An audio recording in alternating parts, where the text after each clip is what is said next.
Hi, my name's Holly and I'm a computer science tutor and I run Teach All About It. Today we're going to be looking at a past paper question for truth tables from the CIE iGCSE computer science syllabus. By looking at a real student answer, by the end of this video you'll be able to understand exactly what the examiner is looking for you to put into your exam to get full marks.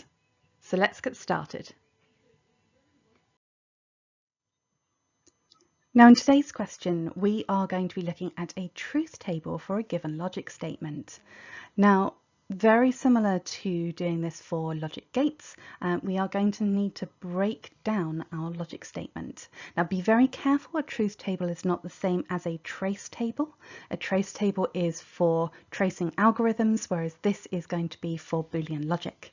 So as with our previous ones, what I would like you to do is to complete the table you can see in front of you, pause the video, and then I will go through a student answer and one of my own. So this student's answer is really interesting, mainly because what they have done is to actually redraw the logic circuit that they drew in the previous question as part of their answer. So the working space they've used in a particularly interesting way, and it appears to have worked absolutely perfectly for them because they have got full marks. So what I'm looking for as an examiner when we are trying to mark something like this is that the student has decomposed the problem into smaller chunks. And if you watched the last video, you would have seen that we decomposed the whole of this logic statement in order to write the logic circuit. And what this student has done here is to then put all of the inputs and outputs for that logic circuit. We are looking at the working space, so even if you get something wrong in that final X column, the idea is that we are trying to positively award marks. So if we can see that you've actually reached the right answer but you've simply written it wrong in the X column, there is a little bit of wiggle room to then send that up to a chief examiner and ask if we can actually give the mark. Now the inputs you can see on the left hand side are normally given in the iGCSE exam. However, the thing that you've got over here is grey code. So I'm going to talk about grey code in a little bit more depth in just a second. So what we're looking for here is that you're decomposing into smaller chunks, that you have used that working space to show how you got to your final answer, and normally we're going to be marking these either in pairs or we're going to be awarding full marks for everything right and then taking a mark off for a mistake and then working backwards. So there's never a real way to actually tell the difference. So all you're going to do is focus on making sure that you're using that working space well. So grey code here, if I take my three inputs, I can go 1, 2, 4. Now you might recognise that from binary numbers, and it does work in exactly the same way. So on this column I've got 4 zeros, 4 ones. On the next column, 2 zeros, 2 ones, and the pattern repeats. So on the C column I've then got 0, 1, 0, 1, 0, 1, 0, and it's going to say 1. And what this is, this grey code patterning, it's creating unique bit patterns and it's also going to make sure that I've got every possible input. Now our student used the working space to recreate the diagram, but what I'm going to do is to use my colour coding system. So here I'm going to colour code A or B. Now you may not have colour pens in your exam, so you can simply use your pen to highlight each of the brackets.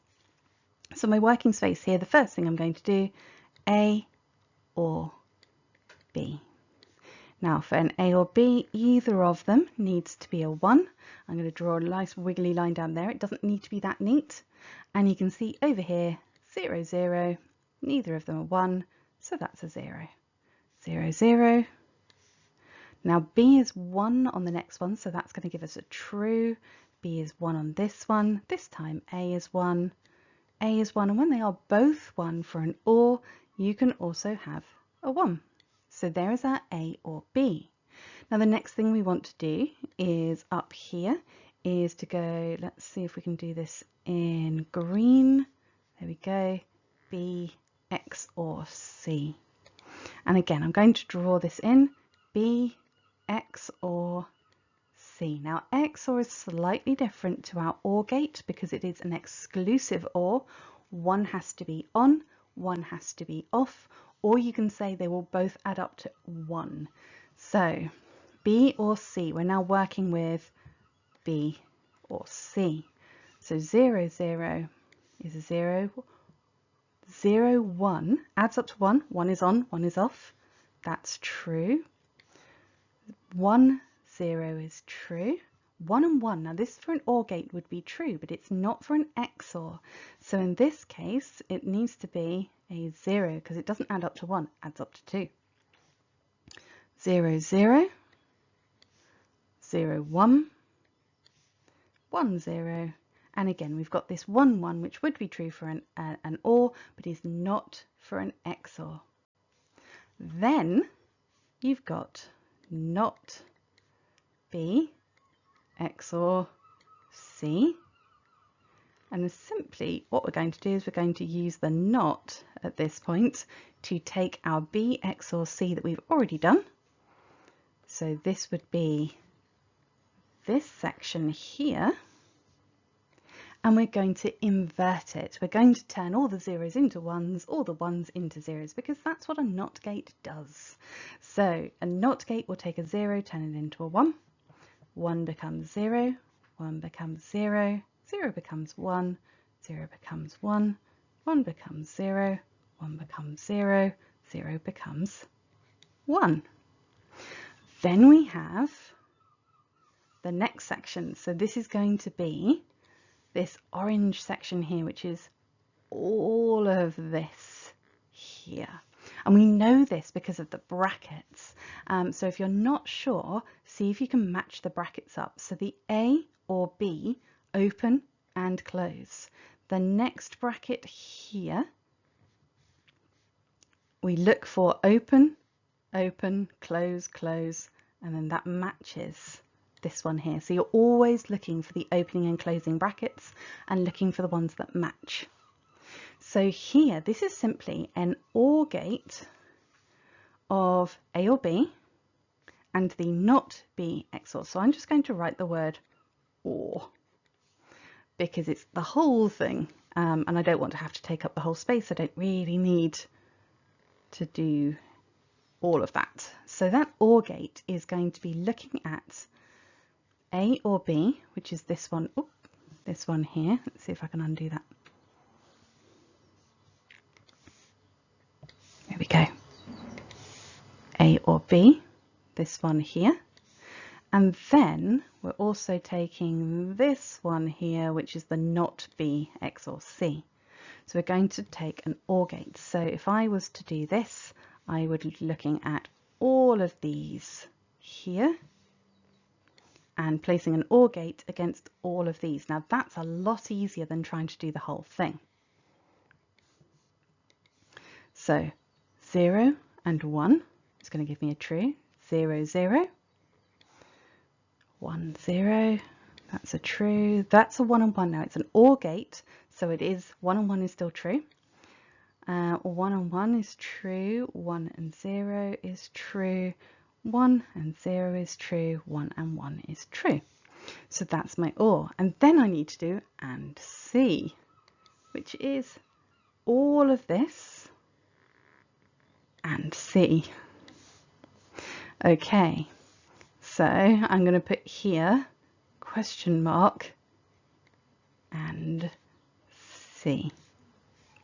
So here I'm looking at this OR, oops, there we go, this OR here, so this row here, and then I'm also then comparing that to this column here, which is the C. So at this point I'm going to be looking at 0 and 1. So note, because it's an AND gate, so they both have to be true. 1 and 0, so that's a no. 0 and 1, nope. 1 and 1, that's true. 0 and 1, 1 and 1, 0 and 1, 1 and 1. Now at this point I've actually reached the end, so all I need to do is to actually transpose the everything and C into the X. So that just goes directly in there exactly as you found it, because that was the last point. Now sometimes these are marked in pairs, and when I say pairs they are sort of marked like this, and you get a mark for each one. In this case it was a little bit different. You got 4 marks for having them all correct. You then got 3 marks for getting 1 mistake, 2 marks for 2 mistakes, and then on, and it just kind of goes down.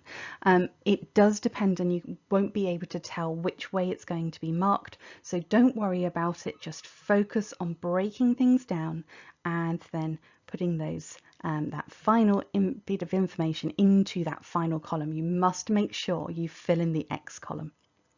So whether you break it down like me, so you do them in small sections and you decompose, or you use it just like the student did and recreate your logic diagram inside the working space, whatever works for you, do make sure you break it down. So would you like your question featured on here? If you've been studying and you have a past paper question that you'd like me to answer and give some examiner style feedback, you can go to www.teachallaboutit.school and you can submit your GCSE, iGCSE or A-level computer science questions for free.